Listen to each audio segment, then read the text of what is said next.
For the motion, Stephen Fry, writer, actor, broadcaster, you name it, he's done it all, is going to be arguing for the motion.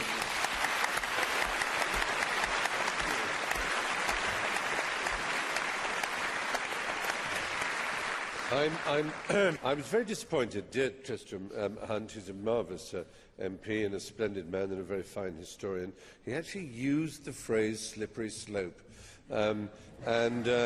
The very fact we want to return the friezes and the metaphors of what now everybody is far too embarrassed, only very recently, to call the Elgin marbles, the very fact we want to return them to the place where they were born does not mean that the Rosetta Stone is going to go back to Egypt. As has already been said, the idea that a museum is some whole, perfect, finished Victorian idea of a kind of a pantechnicon of all world knowledge is nonsensical. Like all things, it changes. And my proposal to you is very simple. How classy it would be if you went in to the British Museum and in the place where now you see the friezes that Elgin took, you saw a film of how they were cast, because they can be cast, unlike a painting, which you can only photograph.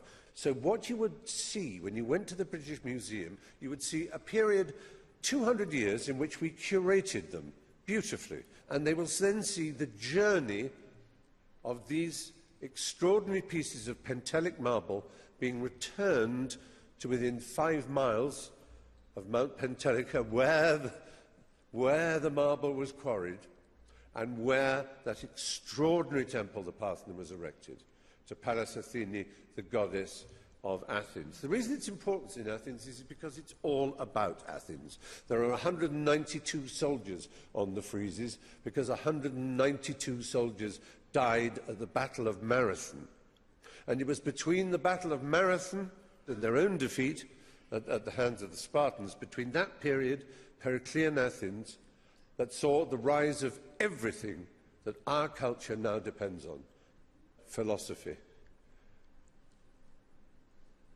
logic, Euclidean mathematics, empiricism, a refusal to take on trust anything that is told to you.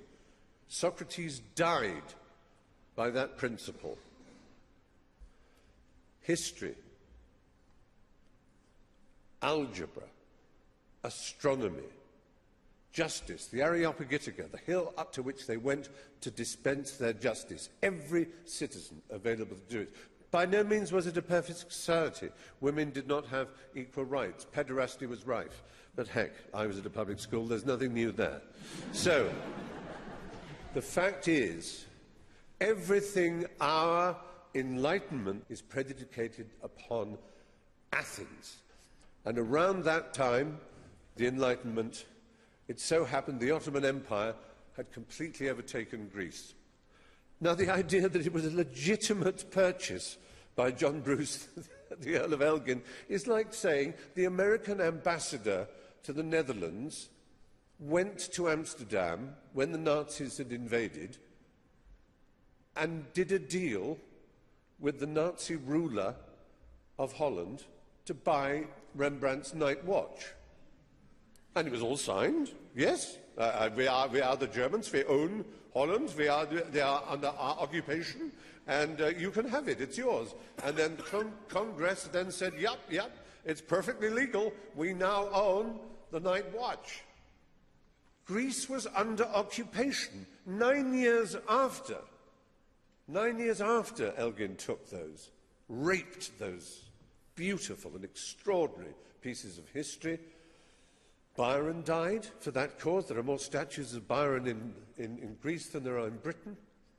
And the Greeks started their war of independence against the Ottoman Empire, which they eventually won in the 1830s, 1832, I think it was. So, we're not talking about some simple business of an English ambassador doing a deal with a legitimate government who gave him the right to take away the stones of the temple that absolutely characterized and personified the greatest civilization the world had yet seen, the one on which ours is predicated. And all I'm saying to you is, wouldn't it be classy if we as Britain said, yes, for 200 years, it's true, we've saved it. If my neighbour has a fire, and I go over and I say, well, look, I'll take the paintings a bit before they get burnt, and I'll put them in my garage, and they come back 3 years later and say, can my paintings back? Oh, no, you can't have them back. They'd be burnt if I hadn't taken them. That's no argument. That's just beastliness. It's just beastliness.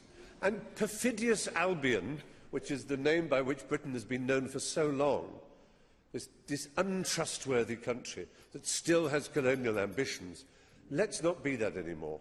Let's be a classy country. Let's make an exhibition in the British Museum of which Britons could be fantastically proud, which shows our curation of these extraordinary marbles and also shows their transportation back to the magnificent new Acropolis Museum, where they can be reunited, not in the same temple, because that can never happen, but where within, through the glass, in the blue light of Greece, a country struggling desperately under debt, we can show them that no matter how much their sovereign debt crisis means they owe us, we will never, ever, ever be able to repay the debt that we owe Greece.